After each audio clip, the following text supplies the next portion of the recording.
بالله من الشيطان الرجيم بسم الله الرحمن الرحيم وإذ استسقى موسى لقومه فقل اضرب بعصاك الحجر فانفجرت منه اثنتا عشرة عينا قد علم كل أناس مشربهم واشربوا من رزق الله ولا تعصوا في الأرض مفسدين صدق الله مولانا العظيم وصدق رسوله النبي الكريم الكريم ونحن على ذلك لمن الشاهدين والشاكرين والحمد لله رب العالمين.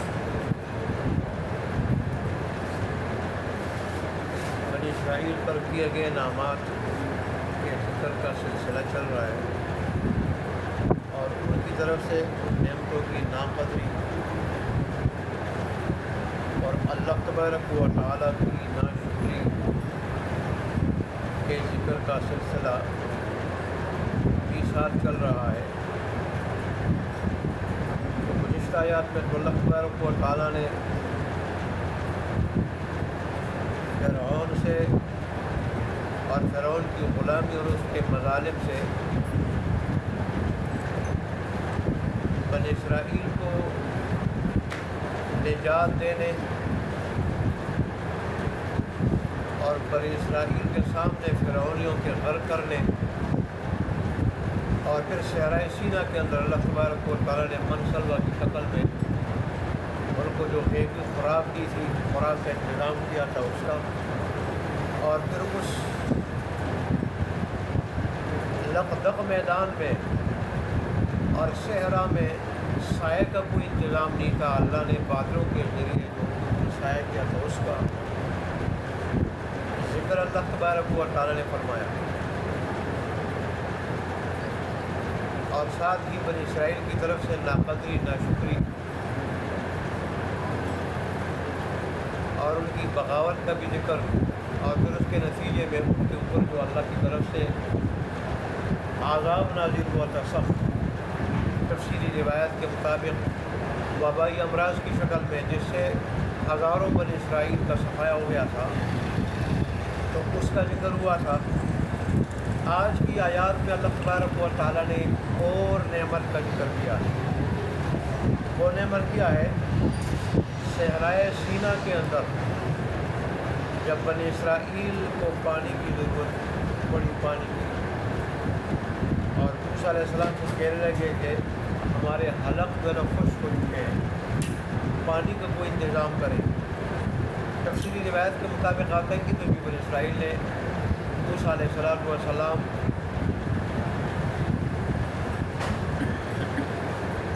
کے ساتھ وہ موسیٰ علیہ السلام کے ساتھ بڑی بدتمیزی سے پیش آئے. موسیٰ علیہ السلام کے اوپر ٹوٹ پڑے، حملہ آور ہوئے، اور موسیٰ علیہ السلام نے رب سے درخواست کی کہ اللہ تبارک و تعالیٰ ان کے لیے پانی کا انتظام کر دے. لگتا ہے ایسا ہے کہ یہ مجھے سنسار نہ کر دے. بلکہ بعض روایت میں یوں کہ انہوں نے موسیٰ علیہ السلام پہ پتھر برسائے. تب موسیٰ علیہ السلام نے درخواست کی کہ اللہ قریب ہے، لگتا ایسا ہے کہ یہ مجھے سنسار کر دیں گے جو پتھر برسا رہے ہیں. لہذا کیونکہ بد مزاج تو تھے، بد طبیعت تو تھے گے، تو ان کے لیے پانی کا کوئی انتظام کر دیں. تو اللہ تبارک و تعالیٰ نے حکم دیا کہ اپنی لاٹھی کے ساتھ، کہ اپنی جو لاٹھی آپ کے پاس جو عصا ہے، لاٹھی ہے، اس کو پتھر پہ مارو. موسیٰ علیہ السلام نے وہ لاٹھی پتھر پہ ماری اور اس طرح اس پتھر سے 12 چشمے. یہ موسیٰ علیہ السلام کا معجزہ تھا. اللہ اگر چاہتا تو اللہ ایک بھی ایسا چشمہ اس پتھر سے نکال سکتا تھا کہ جس سے سارے کے سارے بنی اسرائیل پانی پیتے، لیکن اللہ نے 12 چشمے کیوں نکالے؟ دراصل بنی اسرائیل کے 12 قبائل تھے. تو اللہ تبارک و تعالیٰ نے اس حکمت کے پیش نظر کہ کہیں یہ پانی کی وجہ سے ایک دوسرے سے الجھ نہ پڑے، ان کا نظام نہ ہو، جھگڑا نہ ہو پانی کی وجہ سے. جب ایک چشمہ ہوگا قبیلے 12 ہیں اور 6,70,000 کی تعداد میں یہ موجود ہے، تو کہیں اس پانی کی وجہ سے پانی کی وجہ سے ان کا آپس میں جھگڑا نہ ہو جائے، کوئی انتشار نہ ہو جائے، نزاع نہ پیدا ہو جائے۔ اللہ تبارک و تعالیٰ نے اس حکمت سے 12 قبائل تھے اور 12 چشم جاری کیے۔ یعقوب علیہ السلام کے 12 بیٹے تھے اور ہر ایک بیٹے کی اتنی اولاد ہوئی اور اتنی پھیلی کہ ایک ایک بیٹے کی اولاد ایک قبیلے پہ مشتمل ہو گئی۔ اس لیے 12 قبائل کی وجہ سے اللہ نے 12 چشمے اس پتھر سے نکال دیے۔ یہ پتھر کون سا تھا؟ کون سا تھا اس کے بارے میں کوئی قرآن حدیث میں ذکر نہیں۔ تفسیری روایات ہیں، تورات کی بھی ہے، اسرائیلی روایات ہیں، جن کو تفسیری روایات کہا جاتا ہے۔ یہ بات کہتے ہیں یہ وہ پتھر تھا جو آدم علیہ السلام کے ساتھ آیا تھا دنیا میں، اور پھر نسل بعد نسل، نسل در نسل منتقل ہوتے ہوئے موسیٰ علیہ السلام تک پہنچا۔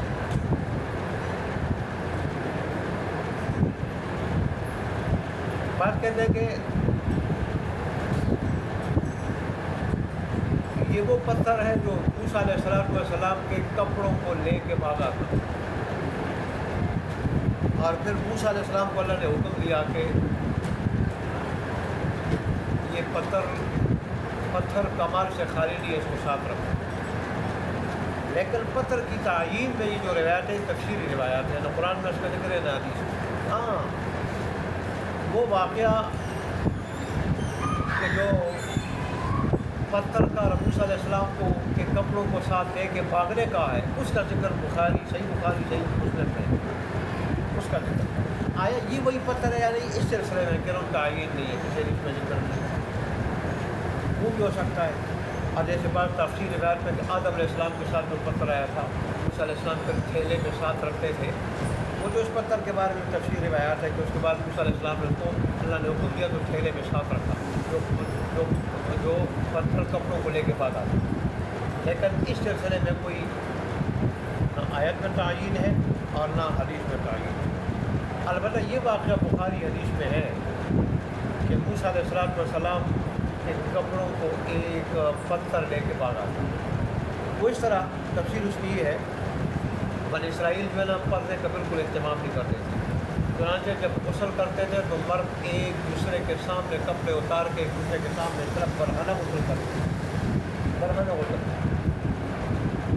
حالانکہ انسانی فطرت کے خلاف، انسانی مزاج کے خلاف ہے کہ مرد ایک دوسرے کے سامنے برہنہ ہو جائے، تو بالکل برہنہ ہو کے وہ غسل کرتے تھے۔ اور موسیٰ علیہ السلام جو ہے نا پردے کا بہت اہتمام کرتے تھے، بڑے باحیا تھے، چنانچہ جب آپ غسل فرماتے تو بڑے پردے کے ساتھ۔ تو اس سے انہوں نے یہ بات مشہور کی کہ موسیٰ علیہ السلام کو ادرا کی بیماری ہے۔ تو کیا یعنی موسیٰ علیہ السلام کے خوشیے پھول چکے اور پھول چکے ہیں، وہ معیوب لگتے ہیں، ذرا معیوب بیماری ہے، اس وجہ سے یہ زیادہ پردے کا اہتمام کرتے ہیں۔ اللہ تبارک و تعالیٰ ان کو دکھانے کے لیے کہ موسیٰ علیہ السلام تمہاری طرف بے حیا نہیں ہے، وہ حیا کی وجہ سے حیادار انسان ہے، اللہ کے نبی ہے، اس حیا کی وجہ سے پردے میں غسل کرتے ہیں، ان کو کوئی عیب والی کوئی بیماری نہیں ہے، اور جو کوئی عیب نہیں ہے۔ اللہ تبارک و تعالیٰ اپنے نبی کو ایسی بیماریوں سے پاک رکھتے ہیں جو لوگوں میں معیوب سمجھی جاتی ہے۔ تو ان کو دکھانے کے لیے ایسا ہوا کہ موسیٰ علیہ السلام ایک بہت بڑے پتھر کے پیچھے اور اس کی اوٹ میں آڑ میں غسل کرنے لگے، تو کپڑے اس پتھر پہ رکھ دیے۔ اب جب کپڑے پتھر پہ رکھ دیے تو پتھر جو ہے نا وہ کپڑے لے کے بھاگنے لگا۔ موسیٰ علیہ السلام لاٹھی لے کے اس پتھر کے پیچھے بھاگنے لگے، اور ساتھ یہ کہتے رہے کہ ایک پتھر میرے کپڑے، یہ پتھر میرے کپڑے، لیکن پتھر رک نہیں رہا تھا، یہاں تک کہ موسیٰ علیہ السلام کو قوم بنی اسرائیل کے پاس جا پہنچا، اور انہوں سب نے موسیٰ علیہ السلام کو دیکھا تو ان کو پتہ چل گیا کہ موسیٰ علیہ السلام میں جو بیماری ہم نے سمجھی ہے کہ شاید اس وجہ سے یہ پردے کا اہتمام کرتے ہیں، ہماری غلط فہمی ہے، وہ غلط ہے۔ موسیٰ علیہ السلام جو ہے نا بے عیب ہے، اور میں وہ عیب نہیں ہے جو ہم نے مشہور کیا۔ پردے کی وجہ سے سفر کے ہماری غلط فہمی ہے. پھر وہاں پہ موسیٰ علیہ السلام اپنی جلالی طبیعت کی وجہ سے اس پتھر کو خوب پیٹنے لگے لاٹھی سے, اور پھر پتھر کے اندر 5 یا 7 نشان بھی اس لاٹھی کے جو ہے نا وہ پڑ گئے. تو یہاں تفسیر روایات میں کہ اللہ تبارک و قرآن میں اگلی بات پر اس کا ذکر نہیں ہے. قرآن میں اتنا ہے کہ وہ لے کے بھاگا موسیٰ علیہ السلام کے پیچھے بھاگے اور پھر لاٹھی سے اس کو مارا پتھر.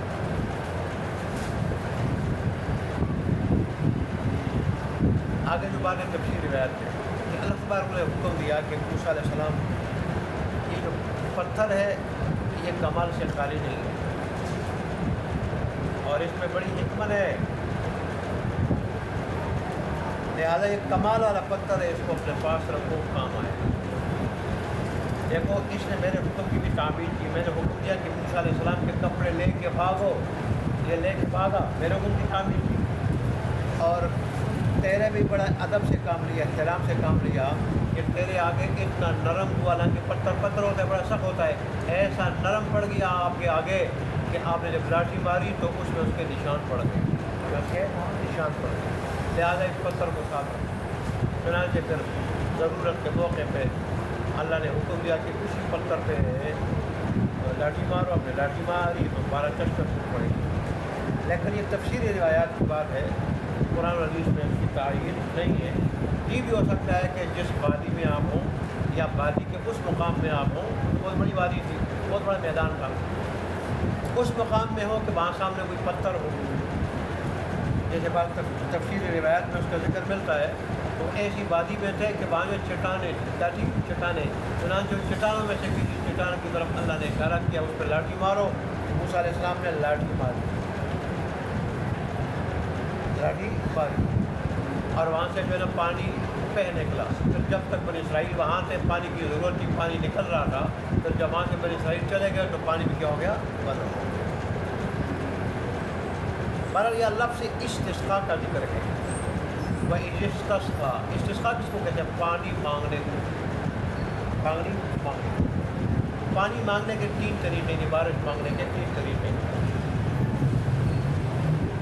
اور یہ انبیاء سے جو ہے نا وہ چلے آ رہے ہیں. رسول اللہ صلی اللہ علیہ وسلم سے 3 طریقے منقول ہیں, اور انبیاء نے اللہ تبارک و تعالیٰ سے جو پانی مانگا, یہ طریقہ تو انبیاء سے منقول چلا آ رہا ہے. رسول اللہ صلی اللہ علیہ وسلم سے کون سے 3 طریقے منقول ہیں؟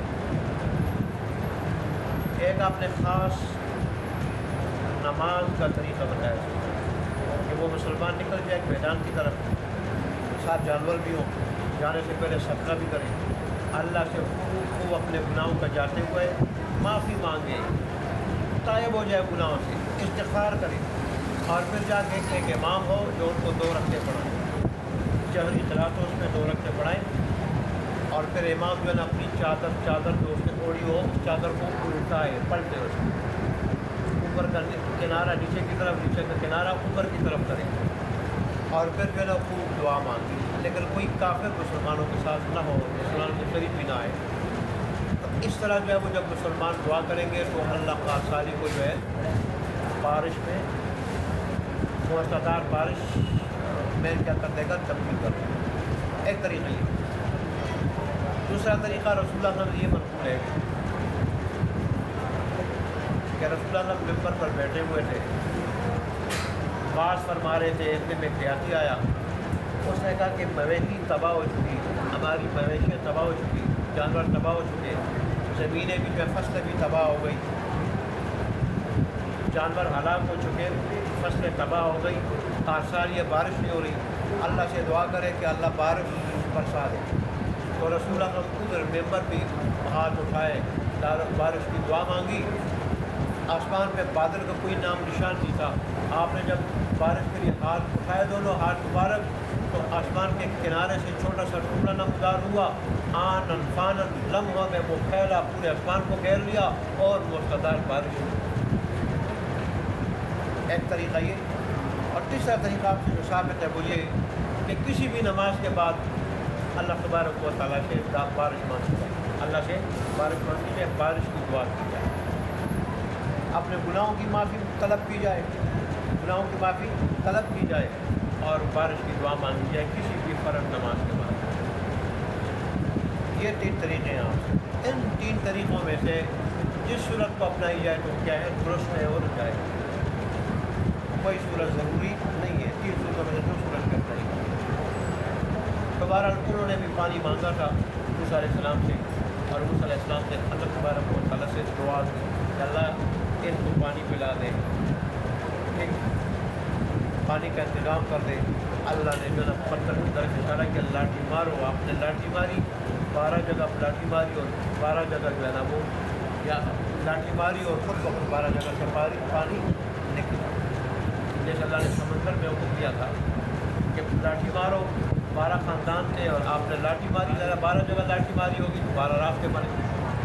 ایسے ہی یہاں پہ بھی موسیٰ علیہ السلام نے لاٹھی ماری پتھر پہ، مجھے لگتا ہے 12 جگہ لاٹھی ماری ہوگی تو 12 جگہ سے پانی نکلا، اور پھر ان 12 خاندانوں میں چشمے تقسیم ہو گئے۔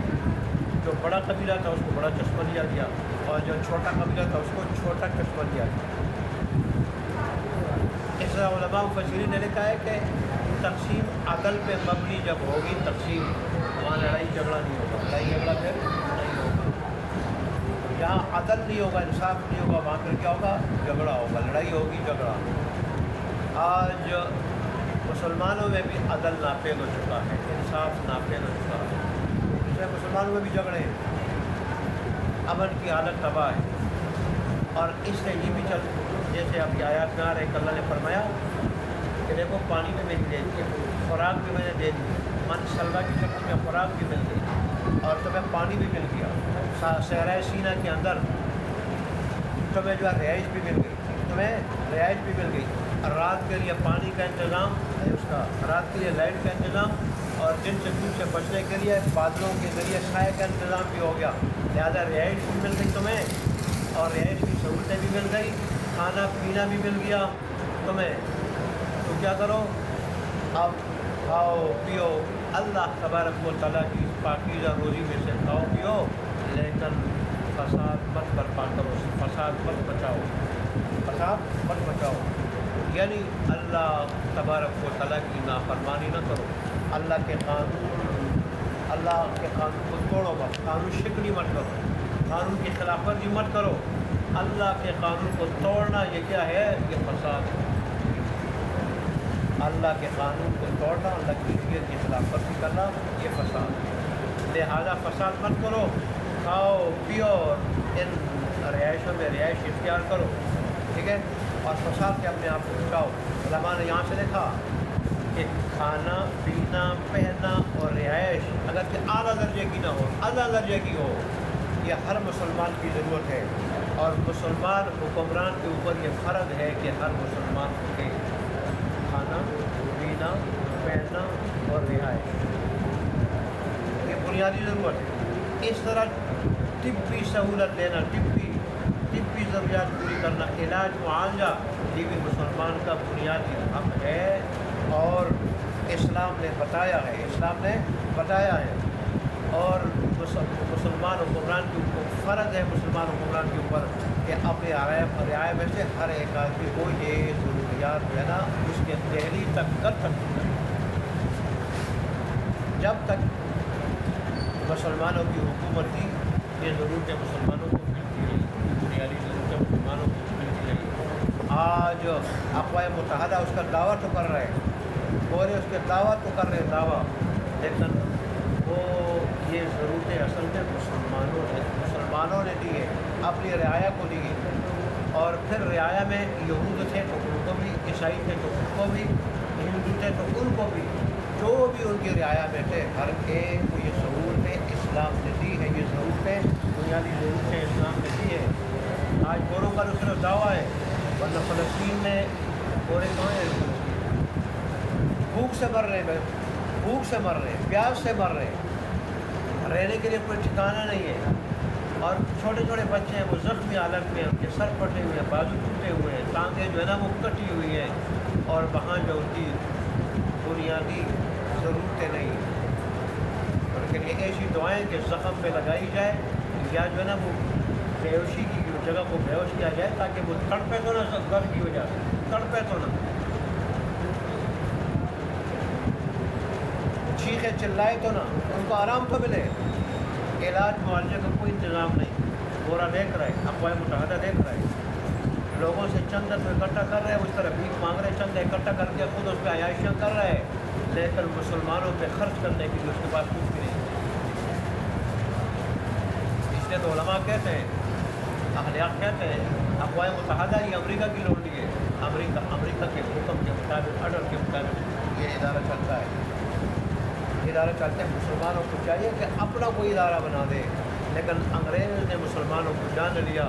وہ مسلمان جسے انگریز یا سارے کافر لرزتے تھے، وہ اب دنیا میں نہیں ہے، زمین کے نیچے ہے۔